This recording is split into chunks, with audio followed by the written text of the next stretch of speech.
¿Cómo cuidamos la salud mental del talento humano en salud durante la emergencia sanitaria por COVID-19? El COVID-19, con el aislamiento social como medida de prevención, nos invita a unirnos y a ser solidarios.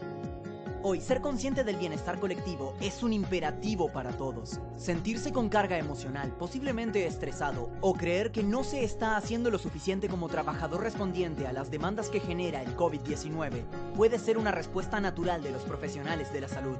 Por lo tanto, es importante saber, tu labor es primordial para el cuidado y la atención de las personas que lo necesitan. Utiliza estrategias virtuales para mantener el contacto con los demás, así como para apoyarse en tus colegas. Recuerda estrategias adecuadas que hayas utilizado en el pasado para afrontar el estrés y vuelve a aplicarlas actualmente. Busca ayuda. Sugerencias para líderes de equipo de trabajo. Realiza un monitoreo regular de las personas a tu cargo. Promueve la salud mental y física. Si también sientes carga emocional, busca apoyo. Garantiza una buena comunicación. En lo posible, dispón de tiempo para grupos de apoyo. Asigna tareas en equipo. Si observas a alguno de tus integrantes con otras diversas dificultades, presta especial atención conservando la confidencialidad. Facilita acceso a profesionales en salud mental. Quédate en casa y lava las manos. Y recuerda, Positiva te acompaña.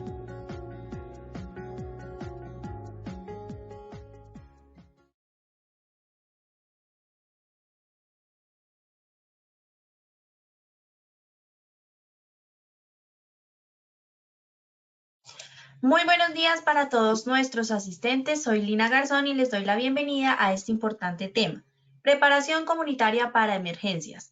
Le damos la bienvenida a nuestro experto, el doctor Francisco Sarmiento, médico especialista en epidemiología, maestría europea de medicina de desastres. Doctor Francisco, muy buenos días, bienvenido. Hola Lina, buenos días para todos, ¿cómo están? Qué alegría estar aquí hoy.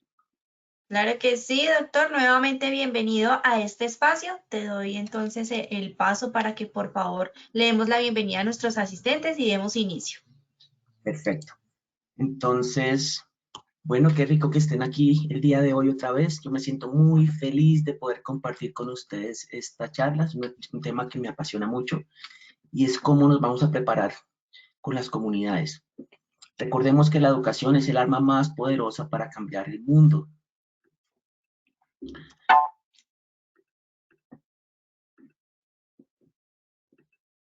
Entonces seguimos en nuestra ruta de conocimiento en gestión del riesgo de desastres y vamos avanzando. Hoy vamos a tener dos momentos. El momento de contexto de por qué es importante este tema y qué rodea el hecho de que la gente se prepare o no. Y vamos a ver algunos conceptos de preparación comunitaria. Y la idea es que ustedes salgan de acá con herramientas para preparar mejor a las comunidades en las que viven o en las que trabajan para emergencias y desastres. Entonces, el primer objetivo es justificar el contexto de preparación comunitaria, algunos principios de la preparación y presentar algunas herramientas para la preparación comunitaria. Cuando hablamos de comunidad, hablamos de pronto de un concepto más amplio que la familia, ¿cierto? Es un espacio de pronto donde hay muchas familias, pero también pueden ser comunidades de otro tipo. Hay comunidades intencionales de personas que deciden irse a vivir juntas. Está la organización donde trabajamos, que de alguna manera es una comunidad. Pero una comunidad no son solo las personas, son también las organizaciones que están dentro de esta comunidad. Eso incluye las escuelas, las iglesias, el comercio, etc. Y la importancia de este tema, de la preparación comunitaria, es que la primera respuesta que se hace ante una emergencia cotidiana, como un infarto, un paro cardíaco, una convulsión, un accidente de tránsito, o un desastre, como un terremoto, una inundación, un huracán, la primera respuesta la hace la comunidad. Y la comunidad puede estar respondiendo ya sea por 10, 15 minutos en una emergencia mientras llega una ambulancia en el día a día, o puede estar respondiendo durante 3, 4 días o más sola mientras llegan los organismos de socorro en un desastre o catástrofe. La catástrofe es un escenario peor que el desastre, donde ya hay afectación directa de los organismos que responden a la emergencia, donde las los municipios vecinos están también afectados, entonces la respuesta va a demorar más. Incluso en países tan desarrollados como Estados Unidos, la respuesta comunitaria puede durar hasta 2 semanas, como ocurrió en el huracán Katrina. 5 días hubo hospitales en Estados Unidos en el 2005. 5 días estuvieron esos hospitales solos, tratando de gestionar sus propios recursos, sin líneas vitales, sin proveedores, lo cual pues es muy grave, pero lleva a las personas a tener que responder con lo que tienen a la mano. Y ese es uno de los conceptos principales. ¿Qué tengo a la mano para responder ante una emergencia o desastre? ¿Y qué capacidades tengo? ¿Y cómo las puedo fortalecer? Y de eso se trata esta charla. La respuesta que demos durante un desastre y durante una emergencia depende directamente de todo lo que yo haya hecho antes en preparación. Si bien algunas cosas se pueden improvisar, eso no es el ideal, aunque sí es la realidad, pero hay una cosa que no se puede improvisar fácilmente, o de pronto no se puede improvisar, que es el conocimiento. Es ahí donde hacer acciones inseguras por la falta de conocimiento es un riesgo grandísimo para la seguridad de todos. Y la preparación siempre va a empezar en casa, siempre el plan familiar de emergencias es el centro de toda la preparación. Lo que uno busca con estos planes, básicamente, es solucionar las necesidades básicas de mi familia y de mi comunidad mientras se rehabilita el sistema, mientras vuelve a llegar agua y energía desde los proveedores normales o temporales y mientras ya podemos rehabilitar nuestra vida, volver a seguir con nuestra cotidianidad.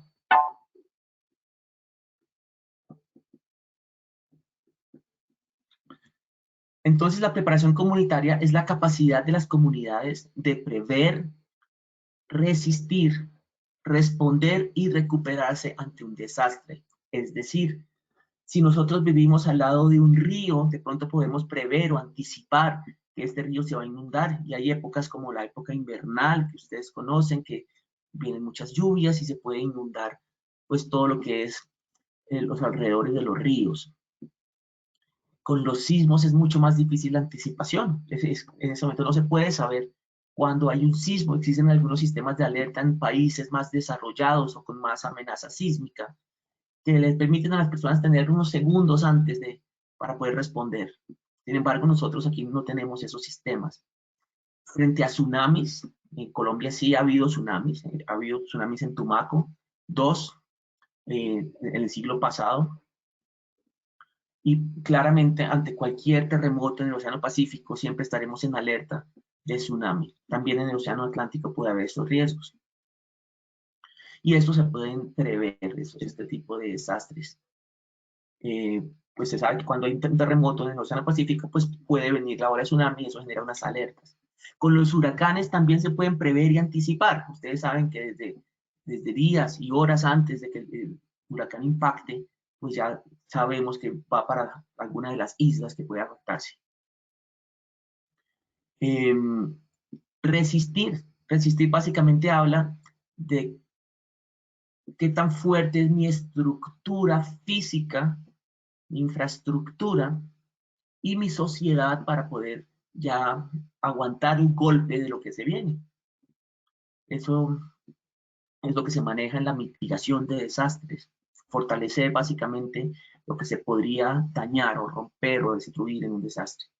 La respuesta es esa fase en la cual ya yo empiezo a manejar las consecuencias de los desastres para evitar esa reacción en cadena que genera cada vez consecuencias más graves que terminan o en la destrucción total o en la muerte. Y la recuperación es pues cuando ya, después de que he estabilizado la fase de emergencia, empiezo a recuperar lo que se dañó, lo que no funcionaba, hasta volver a un estado, digamos, normal. Y la preparación comunitaria incluye todas estas fases. Pero es un tema difícil de manejar. Difícil sobre todo porque existe mucha apatía. A las personas no les interesa hablar de este tema. No es un tema atractivo para la mente. y menos aún pensar que a nosotros nos puede ocurrir algo. Tenemos varios sesgos cognitivos, es decir, errores de la manera como interpretamos la realidad y que están demostrados científicamente. Y es que la mente nos engaña. Y la mente nos dice, venga, usted no va a vivir un desastre. Eso le pasa a otros. Pero a la gente que le han pasado los desastres, tampoco creían que les iba a pasar. Y entonces nuestra mente no contempla algunos escenarios y por eso no los priorizamos. Pensamos entonces que no nos va a pasar nada malo a nosotros, que los que vemos en televisión, pues es esa gente que tiene características diferentes a mí. Pensamos que las cosas van a seguir normales siempre, ese es un sesgo de normalidad en que nuestra mente tiende a creer que todo va a estar normal siempre. Y somos muy optimistas a veces, lo cual no es malo, pero si nos lleva a no prepararnos ante amenazas que pueden ocurrir y que ya han ocurrido en nuestro territorio, pues estamos cayendo en un engaño. Es decir, para los que vivimos en Bogotá, no todos sabemos que ha habido múltiples terremotos, más o menos unos 2 en los siglos pasados, en cada siglo, en los siglos pasados. Y no sabemos cuándo viene el próximo, no sabemos si este siglo va a haber terremoto o no, pero es muy probable que lo haya.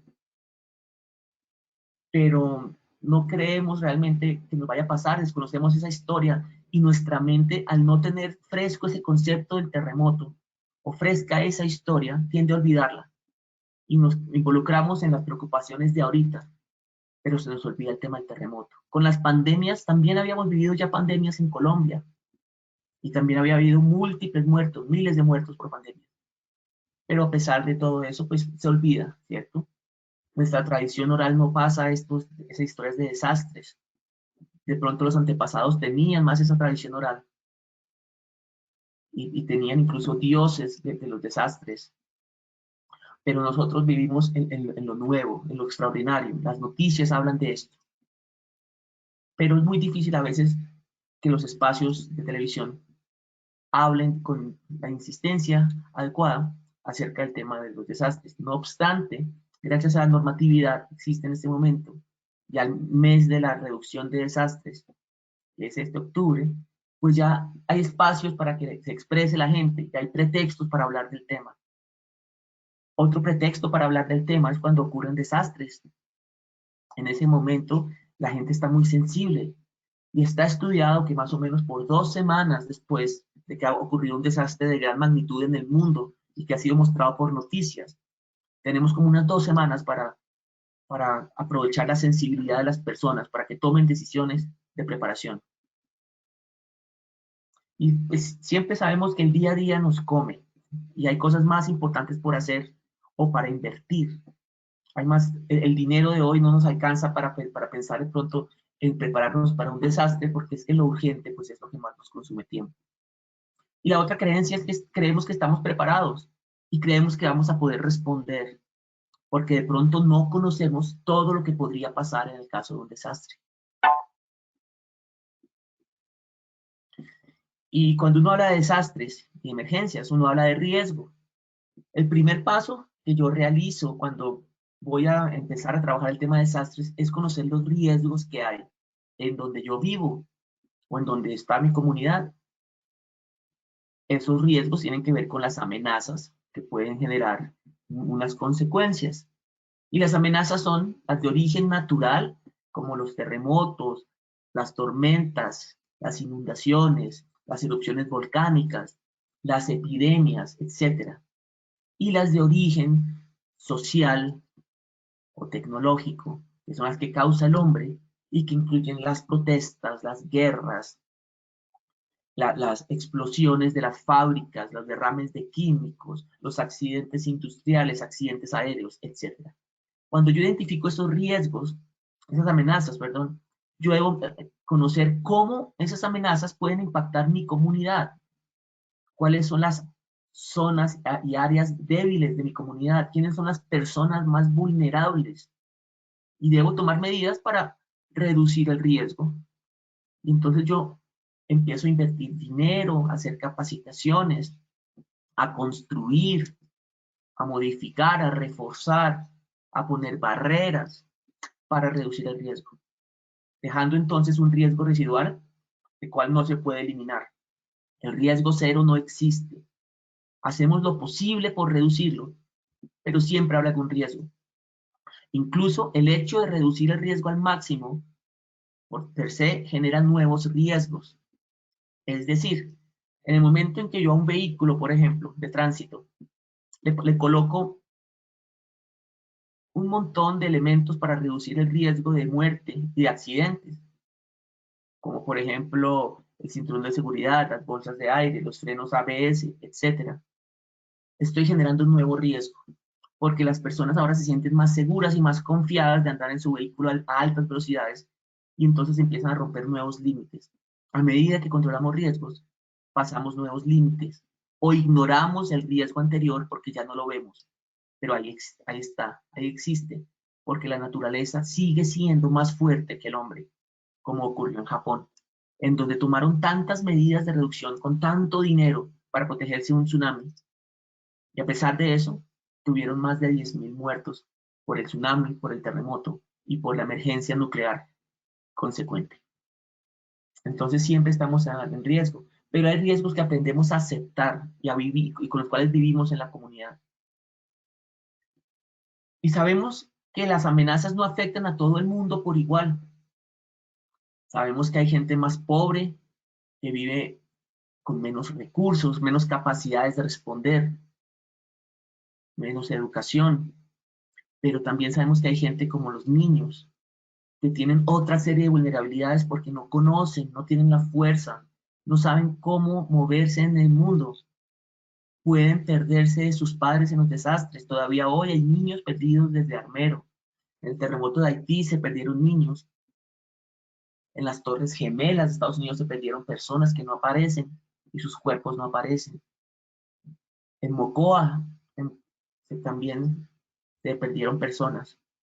Y entonces el tema es que las personas sí se pierden y hay personas más vulnerables.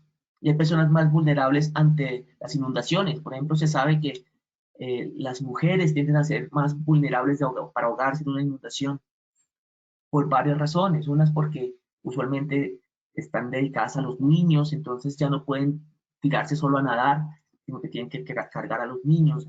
O de pronto no tienen la fuerza de brazo, la técnica para nadar de manera suficiente. Esto no es generalizando, pero es basado en las estadísticas. Sabemos que las personas con discapacidad son más vulnerables ante diferentes tipos de desastres.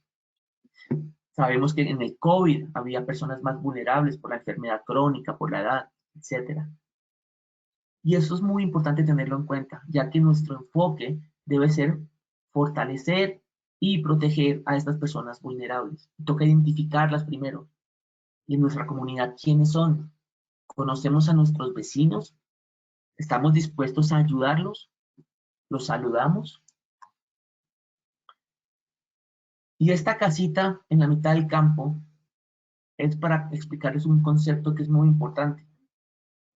Y es cómo solucionamos las necesidades básicas, ya que el impacto de los desastres principalmente depende pues, de qué tanto afecten las necesidades humanas. Las personas que viven en esta casa resuelven sus problemas de agua buscando agua que le da la tierra y saben cómo hacerlo. Y han aprendido a purificarla porque la tradición oral se ha mantenido, porque sus padres les enseñaron a solucionar ese problema. La alimentación también se ve afectada. No, la alimentación también la saben solucionar, perdón. Y la solucionan porque tienen la tierra y saben arar la tierra y saben conseguir los alimentos. Y saben construir muchas cosas porque es lo que les ha tocado vivir. Y entonces, entre ellos y la naturaleza, no hay un intermediario, salvo para algunas cosas. Y ahí es donde entra la comunidad, ¿cierto? Y en la comunidad entonces se pueden apoyar para intercambiar productos, para comprar productos, para solicitar ayuda. Y en esas casas, que a pesar de que están tan lejos, hay un sentido de comunidad, porque la gente sabe que les toca ayudarse entre ellos. La gente se saluda, comparte. Pero en los escenarios urbanos, aunque hayamos miles de personas en un mismo edificio, estamos tan acostumbrados a tanta gente que ya no saludamos. Y entonces el concepto de comunidad es diferente en las ciudades y depende también de la cultura. Hay culturas mucho más alejadas, más desconfiadas, y hay culturas mucho más cercanas donde la gente todavía se saluda y se hace los chistes en la calle. Y ese sentido de comunidad es muy importante. Y aquí en las ciudades, lo que hace la sociedad es solucionarle a la gente las necesidades básicas de manera, pues para que a la gente le lleguen de manera casi automática. Entonces uno quiere agua y uno abre la llave y sale agua potable, con cloro para garantizar su pureza y con flúor para disminuir las caries. Y eso lo hace la sociedad. Y le atrae energía también a las personas para que tengan iluminación. Solo con oprimir un botón ya se prende la luz y ya funcionan los electrodomésticos. Y se lava todo, la ropa se lava en una máquina y se calienta en hornos, microondas. Pero esto que la sociedad hace, que nos favorece hoy en el día a día, también genera unos problemas. Y es que ya no sabemos cómo solucionar necesidades básicas sin la sociedad. Dependemos ahora de la sociedad, de muchas maneras. Y esta dependencia estrecha es muy importante en este tema, ya que si, por ejemplo, se nos va el Internet, para dar un ejemplo, y estuviéramos sin Internet 3, 4 días, ¿qué pasaría con nuestro trabajo? ¿Qué pasaría con nuestras relaciones sociales y familiares? Podríamos buscar la información que siempre buscamos. ¿Tenemos en la casa un radio AM, FM de pilas con antena o dependemos siempre del radio del celular?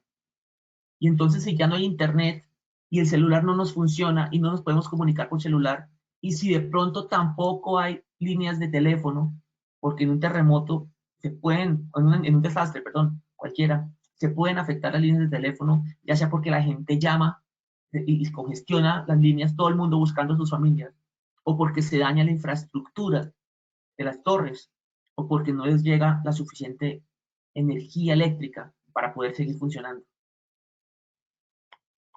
Pero también puede ocurrir que las vías de comunicación se afecten.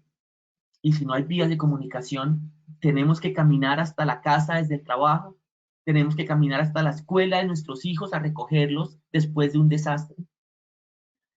Pero no vamos a poder de pronto ir a los hospitales fácilmente porque no hay cómo transportarse. Nuestro vehículo no nos va a servir de pronto porque las vías están obstaculizadas y puede que nos metamos en un trancón del cual nunca vamos a salir porque quedó bloqueado, o porque alguien abandonó un carro, o porque a un carro le cayeron escombros encima, y entonces ya no puede pasar nadie, o porque la vía está inundada, etc. Entonces, sin vías de comunicación estamos desconectados.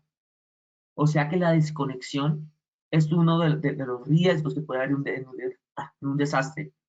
Y la dependencia que tenemos nosotros, pues es un grandísimo problema, porque tenemos entonces que aprender a solucionar nuestros problemas, los que genera el desastre, con nuestros propios recursos, porque no vamos a poder salir de pronto de nuestro entorno. Es ahí donde la comunidad se vuelve muy importante. De pronto en el día a día no es tan importante nuestro vecino porque no nos está solucionando nada, porque no tenemos que pedirle nada, pero en un desastre, si no tenemos agua, si no tenemos alimento, si no sabemos primeros auxilios, vamos a terminar pidiéndole ayuda a nuestros vecinos, porque el sistema de respuesta a emergencias y a desastres va a estar afectado. Puede que los bomberos estén ocupados apagando incendios o haciendo un rescate y se van a demorar horas y horas y no tenemos suficientes bomberos. Puede que la gente que está en los grupos de socorro voluntarios estén con sus familias en los primeros momentos o en su entorno inmediato solucionando problemas y de pronto no van a enterarse de lo que nos está pasando. Entonces, esa capacidad de resolver problemas solos es algo fundamental. Y entonces los rescates en los desastres los hace en su gran mayoría la comunidad. Es la gente la que salva a la gente que se está ahogando. No son siempre los bomberos, ni la Cruz Roja, ni la Defensa Civil. Somos nosotros con lo que hay, porque hay situaciones que no dan espera. Cuando hay un terremoto y hay estructuras colapsadas y hay atrapados bajo estas estructuras, El 90% de los rescates los hace la comunidad, con todos los riesgos que eso trae. En el terremoto de México en 1985, por ejemplo, murieron más de 100 voluntarios rescatistas, porque se metían en estructuras y había réplicas y les caían encima, o porque se deshidrataban, o tenían lesiones. Y pues eso quiere decir que es un riesgo hacer el rescate, pero también que la gente lo va a hacer de todos modos. Porque si uno tiene un familiar o uno ve a alguien sufriendo, escucha gritos de dolor, se despierta un sentimiento de solidaridad que nos lleva a intentar ayudar. El transporte de los heridos en los desastres los hace la comunidad, porque las ambulancias hoy en día ya están llenas, hay muy pocas disponibles para emergencias, y con que haya un desastre grande con muchos heridos, ya esas ambulancias van a estar ocupadas, y si hay vías, pues van a poder responder. Entonces la mayoría de heridos los vamos a llevar nosotros con nuestros propios medios, ya sea en carro, en moto, metiéndolo entre dos personas, o llevándolo alzado, ya sea con los brazos, con sábanas, con cobijas, o con las camillas. En este momento en Colombia, en muchos lugares tenemos camillas que están pensadas para estos escenarios. Eso es una gran ventaja de nuestra ley. Las medidas básicas salvan vidas. Eso está muy claro desde hace mucho tiempo. Para salvar vidas, lo más importante es que muchísima gente sepa lo básico. Primeros auxilios básicos salvan muchísimas vidas, porque las primeras acciones que se hacen de respuesta ante un infarto, ante una hemorragia, ante un accidente, los hace la comunidad. Y los organismos de socorro se demoran en llegar. Los cirujanos no están en la escena del accidente, y antes de que un cirujano pueda tocar a un paciente herido, pasa hasta 1 hora. Y entonces las primeras acciones son fundamentales, y todos tenemos una responsabilidad de sabernos ayudar. Y las comunidades entonces van a estar aisladas por horas o por días. Y esto pues ya lo dijimos antes, pero esto es como el centro de esta importancia de la preparación comunitaria. Y es que si tuviéramos organismos de socorro que pudieran llegar inmediatamente, uno dice, bueno, pues no me preparo y espero que ayuden a los heridos. Es que no van a llegar, que van a demorar mucho. Los locales, porque están afectados, pues están ya respondiendo en algunos escenarios que fueron privilegiados de que los pudieron atender en el primer día. Pero en muchos espacios no va a haber grupos de socorro, ni internos ni externos. Y la comunidad entonces siempre actúa espontáneamente, siempre va a responder, a menos que haya alguien que diga, no se muevan, no se metan, no lo muevan, es peligroso. De pronto alguien con un entrenamiento dice que no se metan. Pero si el tiempo va pasando y la víctima se va desangrando y se va quejando y va pidiendo ayuda, la gente va pensando, pero ¿por qué no voy a entrar? Voy a ayudar. Y hay gente que tiene un conocimiento básico y que intenta ayudar. Y hay gente sin conocimiento que también intenta ayudar. Y puede que haga algo bien, por lo menos psicológicamente. Puede que consiga ayuda y que pueda tramitar la ayuda. Pero también puede que la embarre, que haga cosas mal. Hay muchos errores que las personas han cometido. Por ejemplo, colocar torniquetes con cables que son muy delgados y que dañan el nervio, dañan los vasos sanguíneos, dañan la piel, que pueden llevar a una amputación. O por ejemplo, que un carro volcado, donde hay múltiples heridos, la comunidad piense que lo primero que toca hacer es desvolcar el carro con los heridos adentro. Y lo cual genera pues que se vuelvan a traumatizar con el golpe después de que voltean el carro entre varias personas. Estas son imágenes de una explosión en Boston, en la maratón de Boston, eso fue en el 2013. Y recordemos que Boston es la meca de conocimiento en medicina y en muchos temas, donde hay muchos recursos, es una ciudad muy rica de Estados Unidos. Y a pesar de eso, en esta maratón, donde había tantos grupos de primera respuesta, la primera respuesta la dio la comunidad, con sus propios medios, con su propio conocimiento, usando camisetas y ropa para el control de hemorragias, usando técnicas básicas para manejar y ayudar a las personas. ¿Qué podría pasar entonces en una comunidad rural? ¿Qué pasa en una comunidad rural? Donde la ayuda se va a demorar no 10 minutos, sino horas. ¿Qué tienen que saber esas comunidades? ¿Qué capacidad deben tener para poder manejar a las personas, a los pacientes, y también para poderlos trasladar. Un traslado en zona rural ya no es solamente en la camilla, sino que toca proteger a la persona del sol, porque no puede tener una persona caminando en el sol por horas. Toca ponerles una sombra, toca protegerlos del frío, toca asegurarlos bien a la camilla porque el terreno no es regular y pues puede haber accidentes. Y entonces la comunidad hace cosas y a veces saltan a los pacientes de las manos y de los pies, lo cual pues puede empeorar las lesiones.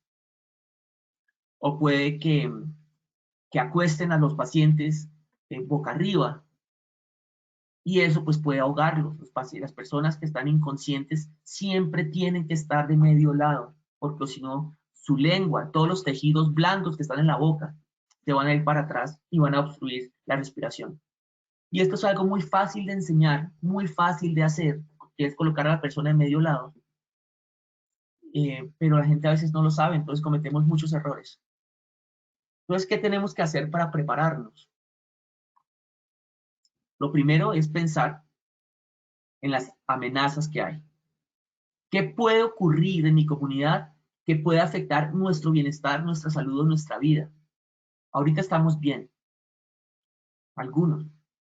Ahorita no estamos pensando tanto en los desastres, aunque estamos en pandemia, ya nos acostumbramos, digamos, hasta cierto punto a usar las máscaras, ya estamos saliendo, pero hace alrededor de un año nuestro bienestar, nuestra salud estaba afectada, estábamos en una fase de emergencia muy crítica, con los hospitales llenos, con el comercio afectado. Y esas son las cosas que toca pensar. ¿Qué podría pasar que me puede hacer daño? Ya sabemos que el 83% de los colombianos estamos en zonas de amenaza sísmica. 83%, entonces podemos sufrir el colapso de estructuras en caso de un terremoto, o que se caigan elementos de nuestro hogar y nos lesionen o se dañen.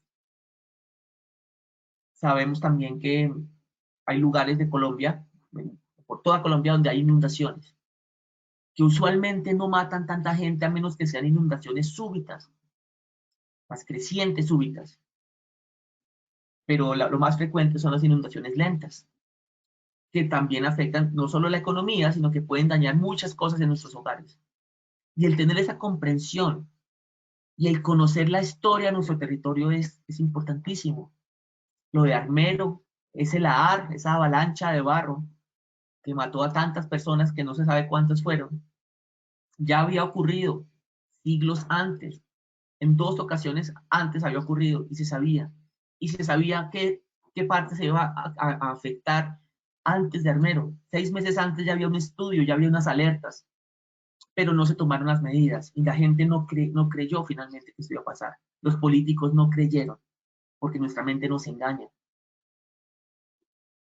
Y también sabemos que lo de Mocoa había pasado antes y que ese arroyo se crecía, pero la historia se olvida y el análisis de amenazas entonces no se debe basar solo en lo anecdótico, sino que requiere profundizar más en la historia, requiere estudios científicos. Es ahí donde los planes locales o municipales de gestión del riesgo de desastres nos pueden dar de pronto la mejor información acerca de lo que pasa en la comunidad, ya que lo ideal es que estos planes se hagan con base en informaciones técnicas, no solo de lo que se ve, sino de lo que hoy no se ve, pero que históricamente pudo haber sido. Y una vez conocemos lo malo que nos puede pasar, pues nos empezamos a identificar lo que nos hace vulnerables. Pero de lo que nos hace vulnerables y de lo que nos hace capaces para responder, lo intangible es muy importante. Lo intangible son aquellas cosas que no podemos medir, que no se pueden ver tan fácilmente. Tiene que ver lo intangible, por ejemplo, con la confianza que hay entre vecinos, por las comunicaciones que hay entre los vecinos, por la solidez de esta comunidad que se colabora a sí misma. Eso a veces no lo tenemos en cuenta, pero el hecho de sonreírle al vecino, de abrirle la puerta, de agradecer, de saludar en el ascensor, de saludar cuando lo encuentro, es muy importante porque va creando lentamente lazos, confianza, va rompiendo el hielo para después pedir ayuda. Qué diferente es pedir ayuda cuando nunca he saludado al vecino, a cuando lo he saludado todos los días y cuando golpeo en su casa y me abre, sabe que es la misma persona que siempre le dijo hola. Es muy diferente este tipo de cosas. O más aún, si tenemos hijos, ¿a cuántos de nuestros vecinos podríamos dejarle los hijos para que nos lo cuidara en caso de un desastre? O si nos toca, por ejemplo, salir a alguna cosa, o por si quedamos afectados, si no tenemos familia. Entonces, la creación de esos lazos comunitarios es algo que es fundamental en todo este tema. Y que en las ciudades no se fomenta. Y en las áreas rurales sí existe, pero también debe canalizarse para lograr los mejores resultados. Pero para que esto ocurra requerimos líderes. Y los líderes son los que saben. Somos nosotros los que estamos atendiendo a este tipo de eventos. Otro paso fundamental, entonces, en la preparación para desastres es identificar a los potenciales aliados locales.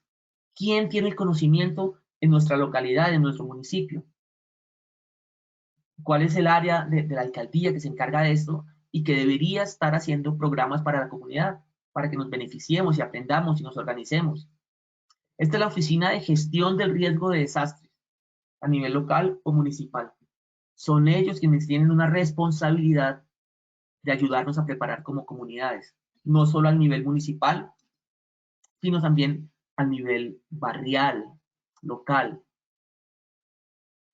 Están los grupos de socorro locales, como la Defensa Civil, la Cruz Roja, los bomberos voluntarios y otros, que también tienen programas de capacitación comunitaria. Algunos de ellos cobran, algunos lo hacen como parte de su misión.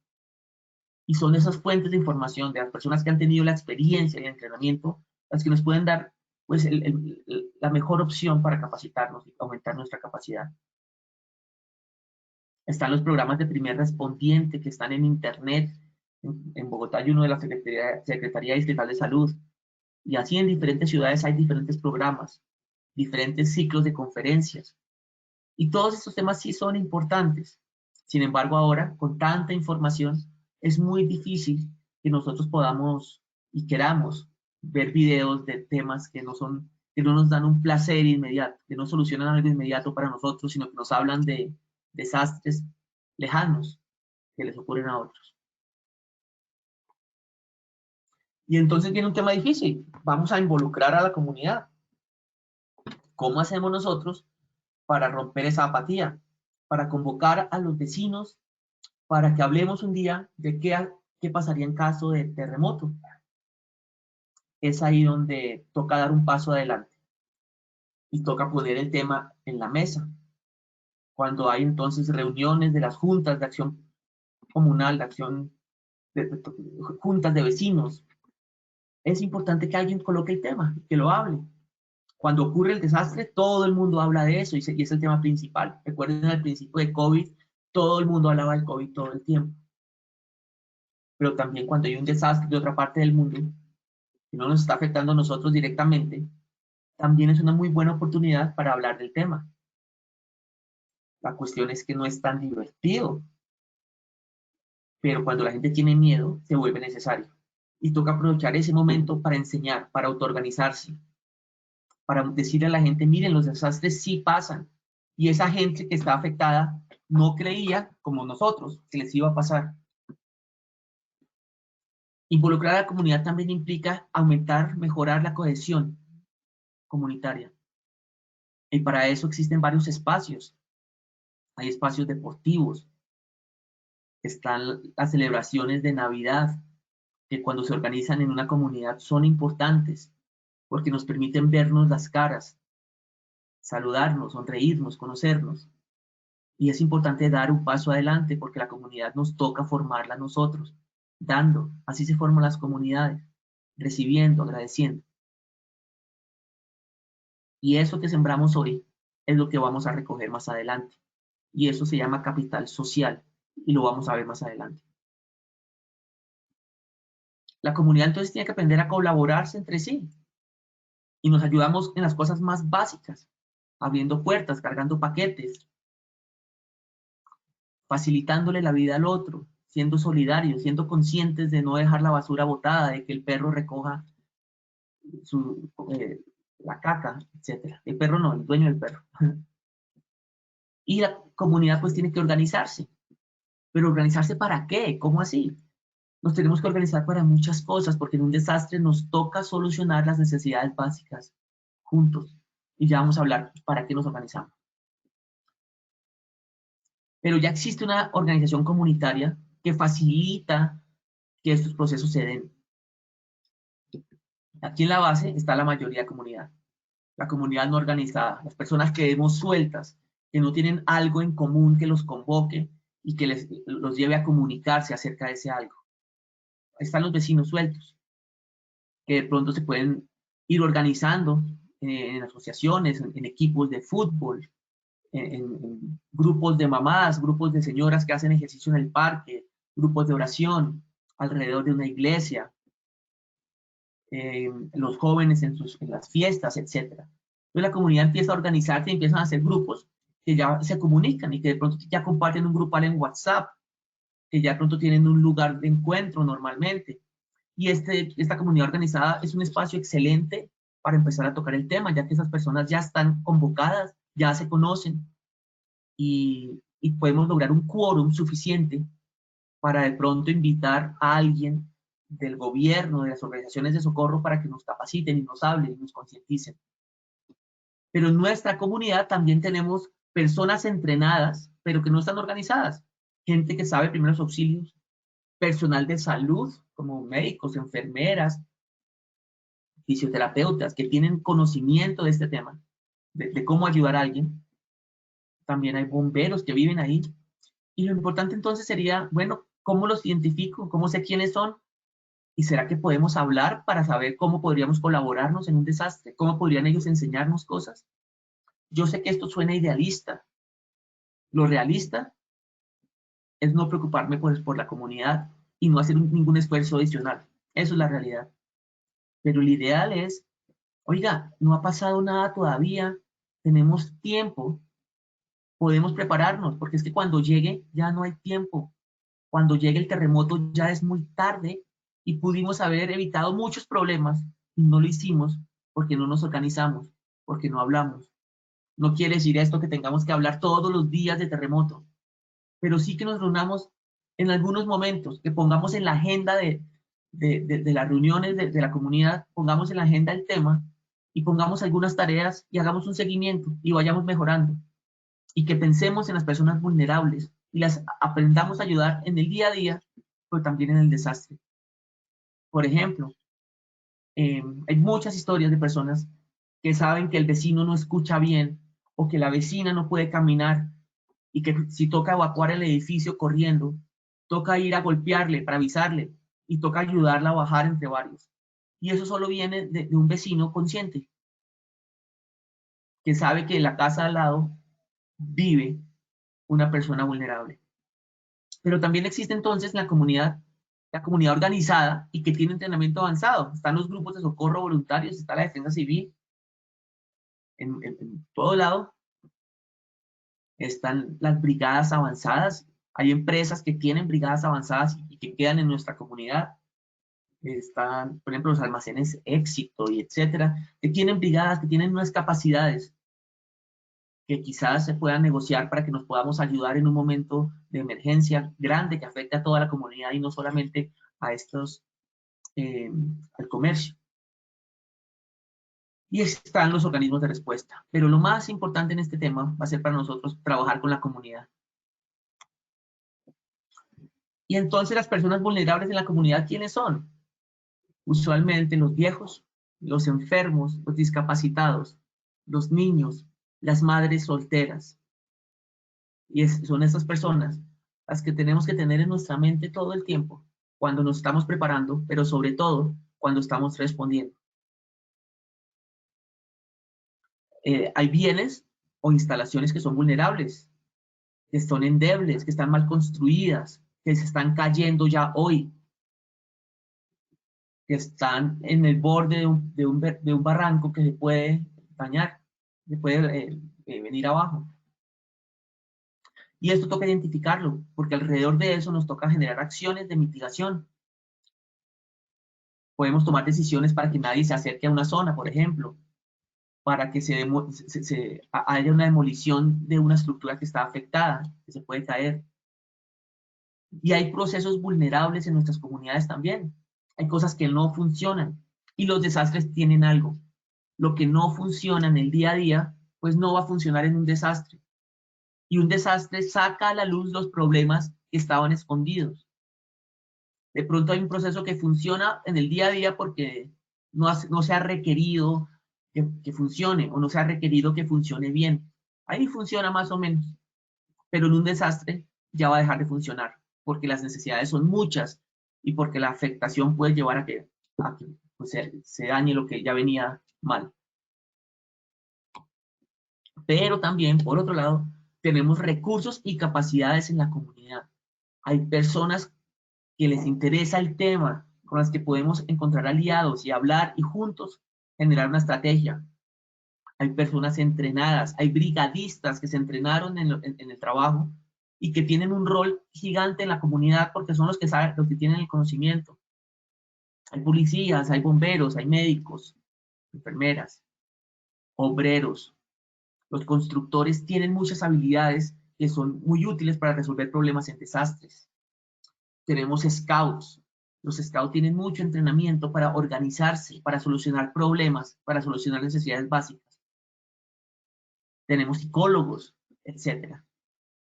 Entonces es importante que haya un proceso en el cual hablemos y nos conozcamos. ¿Quiénes somos? ¿Qué hacemos? ¿Cómo podríamos ayudarnos? ¿Dónde podríamos encontrarnos en caso de una emergencia para poder organizarnos?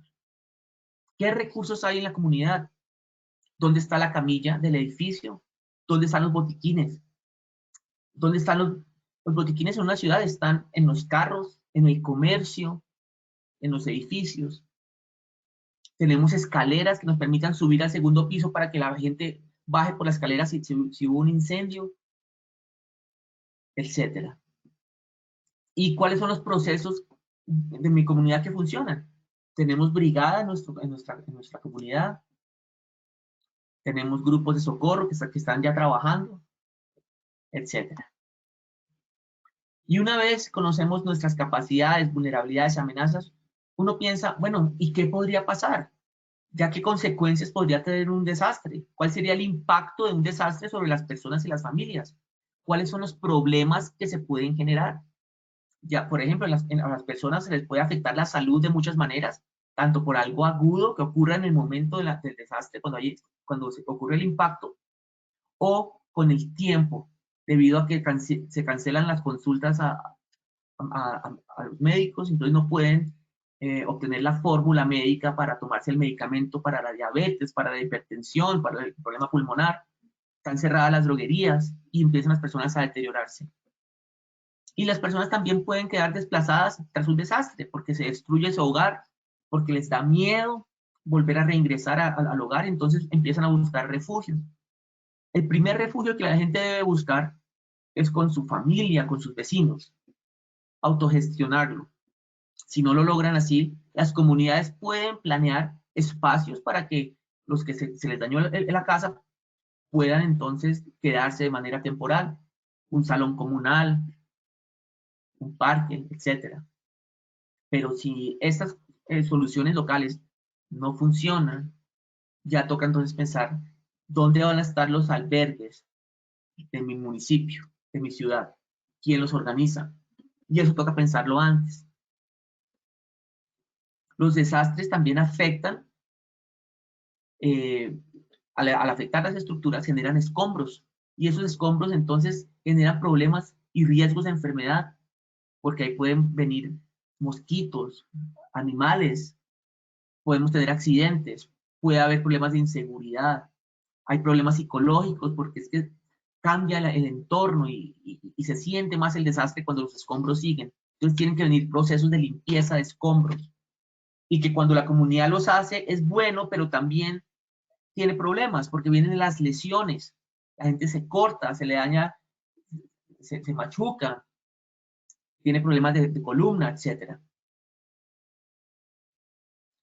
También hay impacto sobre los procesos esenciales de la comunidad. Las líneas vitales se ven afectadas, no hay luz, no hay energía, no hay teléfono, no hay comunicaciones, no hay gas, puede haber escapes de gas. Y todo esto tenemos que conocer qué puede pasar, porque nos toca tomar decisiones. Si no va a haber agua, ¿dónde está el agua en mi comunidad? Hay un tanque de agua en mi edificio. Si no hay energía, no va a haber bombas que bombeen el agua hacia los pisos de arriba. Entonces nos quedamos sin luz, pero al tiempo sin agua. ¿De dónde vamos a sacar el agua? ¿Tenemos agua almacenada? ¿Dónde son los puntos para cortar el gas de mi edificio en caso tal de que haya un escape o que haya un incendio? ¿Dónde se bajan los tacos? Todas esas cosas son cosas que debemos saber ya y requieren esfuerzo y toca tomar la decisión y no es automático y es ahí donde falla. Es ahí donde el día a día nos consume y el creer que no nos va a pasar también. Y esta charla entonces se pierde a veces, se pierde la información y puede que tenga sentido, pero hacer las cosas es lo difícil. Y ese es el gran reto para todos nosotros. El sistema de respuesta se puede ver afectado y no van a llegar a ayudarnos. Ocurrió en el terremoto del eje cafetero que los bomberos sufrieron pérdidas humanas y de sus equipos que se aplastaron cuando se cayeron estaciones de bomberos. Lo mismo pasó con la policía. Entonces estamos solos tras un desastre. Y en una emergencia de las cotidianas, también estamos solos durante un tiempo, que son minutos, y a veces hasta una hora, mientras llega la ayuda. Y entonces tenemos que saber lo básico porque la impotencia es muy terrible, y más cuando es con un ser querido. Y entonces, ¿cómo vamos a mejorar la comunicación con los vecinos? Pues ya lo hemos hablado, nos toca participar y dar el paso adelante, y sonreír y saludar, y aprender a confiar hasta cierto punto en lo que podemos, y aprovechar los espacios de interacción, los pretextos, para decir, aquí estoy, soy vecino, y si me necesita puedo ayudar. Ese dar es también saber que vamos a recibir. Y existe un plan local de respuesta a emergencias, que es el que coordinan los gobiernos como tal, que nos va a dar mucha información y que están en internet muchas veces. Y es importante leerlos y conocer cosas que uno no sabe, porque es que uno no sabe lo que no sabe. Uno cree que uno conoce un tema porque sabe un par de cosas, pero los expertos saben que no son un par de cosas, sino que son muchísimas cosas y detalles. Y entre más conozcamos nuestros riesgos, mejor oportunidad tenemos de reducirlos, de prepararnos para ellos y de manejarlos. Y un término que es fundamental es el capital social. El capital social es cuántas personas conozco, qué redes sociales tengo que yo pueda activar en el momento de una emergencia para que me ayuden con recursos o con información o con servicios. Y es ahí donde es tan importante ser social, porque estamos en una sociedad y porque los desastres son siempre de causa social, aunque sean de origen natural, son sociales. Es decir, en un terremoto tienden siempre a morir los que tienen las casas peor construidas, que tienen que ver en muchos sentidos con la pobreza, con la falta de seguimiento de normas, de construcción, etc. Entonces, para mejorar nuestro capital social, ustedes saben que existe un capital financiero, que es la riqueza que tenemos, un capital humano que es el potencial de cada persona, ¿cierto? Sus capacidades, pero también hay un capital social, que son estas redes. Entonces, dentro de nuestra comunidad, ya hemos dicho mucho acerca de cómo mejorar esa cohesión. Sonriendo, dando la mano, abriendo la puerta, ayudando a cargar paquetes, haciendo un comentario chistoso, etcétera, conversando. Pero también hay capital social entre comunidades, incluso dentro de mi misma comunidad. Si hay varios colegios, podrán integrarse los jóvenes, ya que son de la misma comunidad. Si hay diferentes iglesias, se podrá hacer una actividad conjunta, se podrá hacer de pronto una fiesta, un torneo de fútbol, algo que nos ayude a comunicarnos mejor. Y existe otro tipo de capital social, que es cuánta gente de entidades del gobierno yo conozco, que nos puedan ayudar, que nos puedan asesorar y acompañar y nos ayuden a solucionar problemas después de un desastre. Y eso todo toca construirlo y ser conscientes que si no construimos esos lazos vamos a estar solos en el momento de una emergencia. Y hay que hacer entrenamientos. Estos son entrenamientos de equipos comunitarios de respuesta a emergencias de Estados Unidos, donde la comunidad aprende a levantar placas de concreto con barras de metal, por ejemplo, y con madera haciendo palancas, y con técnicas que evitan que se machuque a la gente, que le caiga la placa encima a la paciente, a la persona atrapada. Cada paso asegurado, cada paso dado es un paso asegurado. Elevo un poco y aseguro inmediatamente. También tenemos que aprender a manejar, a controlar el fuego, porque si hubiese un incendio en nuestro edificio, por ejemplo, y el causante fue otra persona en otro apartamento, pues ojalá podamos apoyar o aceptar que vamos a perderlo todo. En Japón hay un grandísimo trabajo, debido a que ellos son expertos en desastres, un grandísimo trabajo comunitario. Y la gente aprende a resolver problemas con los recursos que tiene, con sábanas, por ejemplo, aprenden a manejar los temas de primeros auxilios. Una sábana de su casa les puede servir, según un listado que yo tengo, para más de 50 cosas en un escenario de desastre. Saquen la sábana para ayudar. Bueno, o un botiquín. El botiquín tiene todo, pero cuando el botiquín supere la capacidad, cuando ya no haya más gasas, porque de pronto compraron un botiquín del carro con un paquete de gasas solo por cumplir la norma. De pronto la sábana les puede ayudar también a parar hemorragias, a proteger heridas, a inmovilizar personas, a transportar personas, a protegerlas del sol, a acolcharles la cabeza si están acostadas, a protegerlas del frío, a proteger su privacidad, a asegurarlas a una camilla o a una silla que voy a usar para transportarlas, etc. Nos toca aprender a solucionar problemas con lo que tenemos a la mano. Y los niños también nos toca involucrarlos en estos procesos. Los niños tienen que hacer lo que deben hacer según su edad. No se les puede enseñar nada que los haga responsables de nada, ¿cierto? Pero sí autoprotegerse, activar el sistema, pedir ayuda. Deben saberse el número telefónico de los papás, por si se pierden, que sepan a dónde llamar. Deben saber su nombre y apellido, para que no sean NNs que después nadie puede ubicar. Deben saber también cómo huir en caso de fuego, cómo no esconderse en caso de incendio, cómo salir por rutas alternativas de la casa si quedan encerrados, cómo avisarle a los padres si les huele a quemado. Entonces yo le enseño a mi hijo que siempre que huela a quemado, me avise para poder ir a verificar qué es, etc. Hay muchas cosas que les podemos enseñar. Y en Japón enseñan mucho también el tema entonces de la improvisación. Mire, con una caja de cartón usted puede hacer muchas cosas. Puede inmovilizar con la caja una fractura.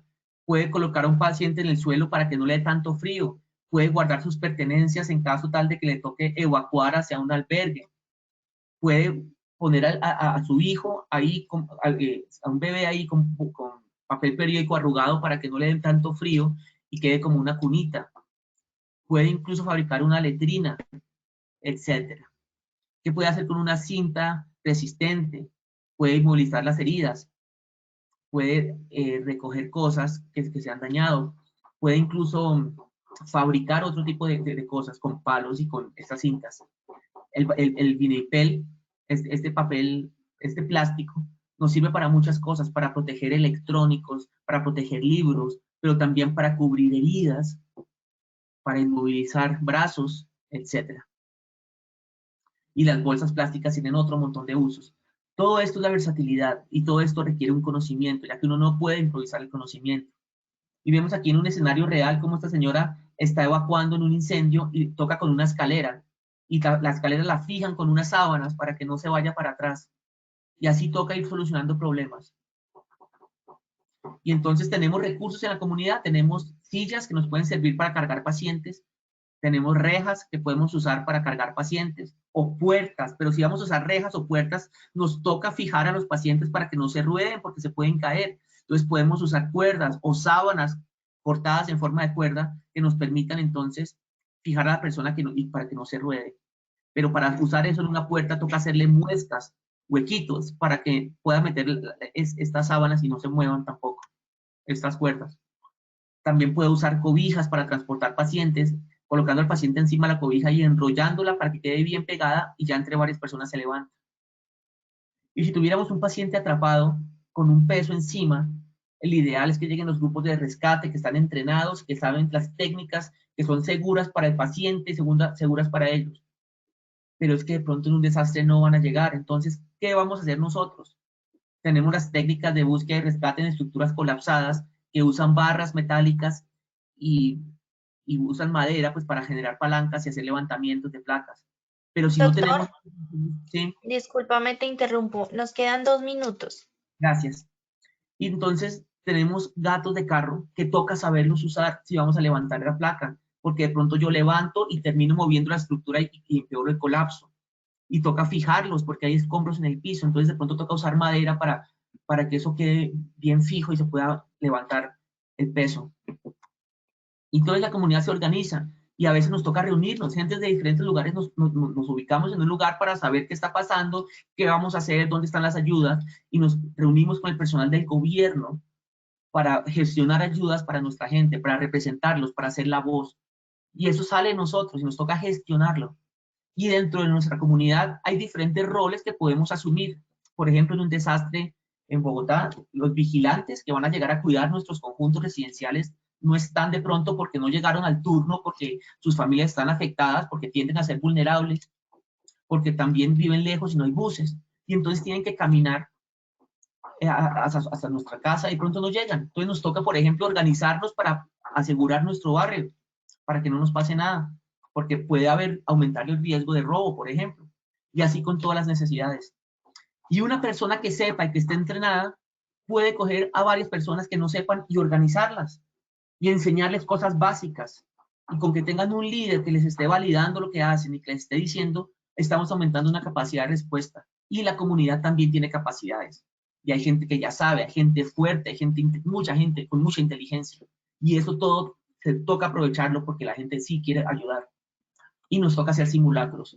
Y esos simulacros podemos invitar a los bomberos y podemos invitar a organismos de socorro. Y estamos dispuestos a los organismos de socorro a ayudar cuando nos invitan, pero la gente no nos invita porque no les interesa el tema. Y el tema toca mantenerlo vivo y la historia no se puede olvidar. Y toca hablar de los temas, aunque sean incómodos. Toca hacer comidas con la familia. Cuando hagamos reuniones grandes, hablemos de los desastres y hagamos planes con la familia. Nos podemos demorar pronto 10 minutos hablando del tema nomás y llegamos a algunos acuerdos importantes. Entonces, como conclusión, este tema no es fácil, es difícil de manejar porque a la gente no le interesa. Necesitamos que le interese y a ustedes les tiene que interesar y tenemos que vender la idea. Y la preparación se estructura sobre el funcionamiento cotidiano de la sociedad. Entonces, todo lo que hagamos hoy para que funcionemos mejor, para que estemos más unidos, para más organizados, para que nos comuniquemos más, es importante. Porque todos tenemos un rol en los desastres. Muchísimas gracias. Gracias, Lina. Doctor, a ti muchas gracias, por supuesto, por acompañarnos el día de hoy con este tema tan importante y, por supuesto, gracias a todos por su participación. Recuerden visitar Posipedia para que visualicen el cronograma, se inscriban y participen de toda nuestra programación. Doctor, que tengas un feliz día y, por supuesto, a todos que tengan un feliz día, un feliz fin de semana. Los dejamos con el siguiente video.